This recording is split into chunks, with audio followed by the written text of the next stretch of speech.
An electric heater of resistance 8 ohm draws 15 ampere from the service mains,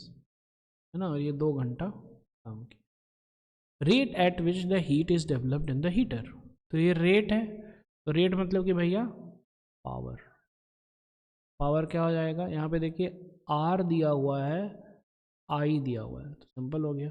I square 15 into 15 into 8, 225 गुना 8, 208 into 8 is 1600, 25 into 8 is 200,